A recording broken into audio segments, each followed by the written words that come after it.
জাতীয় স্টার্টআপ ও উদ্যোক্তা প্ল্যাটফর্ম উদ্বোধন করেছেন প্রধানমন্ত্রী তারেক রহমান।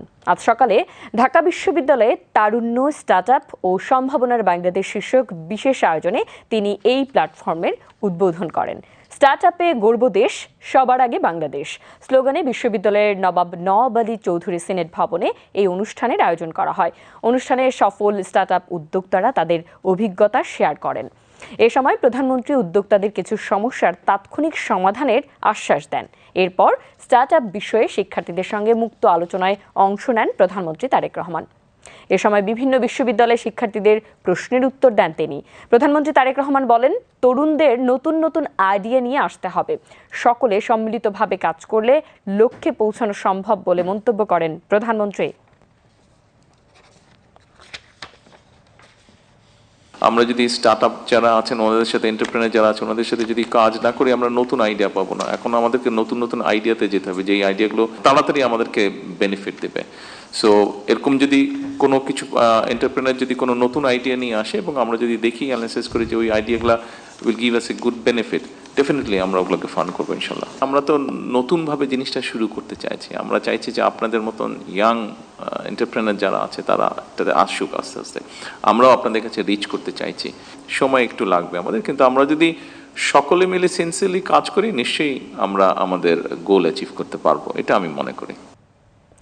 অনুষ্ঠানে তরুণদের উদ্ভাবনী ভাবনাকে বাস্তবের রূপ দিতে 6টি নির্বাচিত স্টার্টআপের প্রতিনিধিদের হাতে অনুদানের চেক তুলে দেন প্রধানমন্ত্রী তারেক রহমান। পরে মূল বক্তব্যে প্রধানমন্ত্রী উদ্যোক্তাদের পাশে থাকার প্রতিশ্রুতি দেন।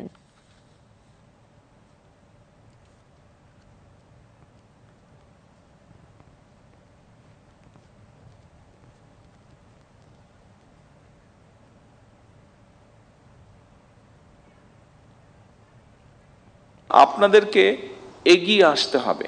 আপনারা আজকে যারা এন্টারপ্রেনার হবেন, যারা হতে চাইছেন, যারা হয়ে গিয়েছেন, কাজ শুরু করেছেন, এখানে বেশ কয়েকজনকে আমরা দেখেছি যারা বেশ কিছু দূর এগিয়ে গিয়েছেন এবং এগিয়ে গিয়ে যারা মানুষ, সমাজ, সামগ্রিকভাবে দেশের উপকার করছেন। আপনাদেরকে প্রয়োজন, আপনার জন্য আপনার প্রয়োজন না, আপনাকে প্রয়োজন লক্ষ কোটি মানুষের জন্য প্রয়োজন, আপনাকে প্রয়োজন এই দেশের জন্য প্রয়োজন। আমরা আছি আপনাদের সাথে, আপনাদেরকে হেল্প করার জন্য, আপনাদেরকে পথ দেখানোর জন্য, আপনাদের পাশে দাঁড়ানোর জন্য আমরা আছি। কতটুকু পারবো আমি জানি না, বাট আমরা আছি। যতটুকু পারবো সর্বোচ্চ শক্তি দিয়ে আপনাদের পাশে থাকার চেষ্টা করব আমরা ইনশাল্লাহ। অনুষ্ঠানে বিশেষ অতিথি হিসেবে বক্তব্য রাখেন ডাক, টেলিযোগাযোগ ও তথ্য প্রযুক্তি মন্ত্রী ফকির মাহবুব আনাম এবং প্রধানমন্ত্রীর ডাক, টেলিযোগাযোগ ও তথ্য প্রযুক্তি বিষয়ক উপদেষ্টা রেহান আসিফ আসাদ। অনুষ্ঠানে আরও বক্তব্য রাখেন ঢাকা বিশ্ববিদ্যালয়ের উপাচার্য অধ্যাপক ডক্টর ABM ওবায়দুল ইসলাম, তথ্য ও যোগাযোগ প্রযুক্তি বিভাগের ভারপ্রাপ্ত সচিব মোহাম্মদ মামুনুর রশিদ ভূঁইয়া এবং ঢাকা বিশ্ববিদ্যালয়ের অধ্যাপক ডক্টর মোহাম্মদ মোর্শেদ হাসান খান।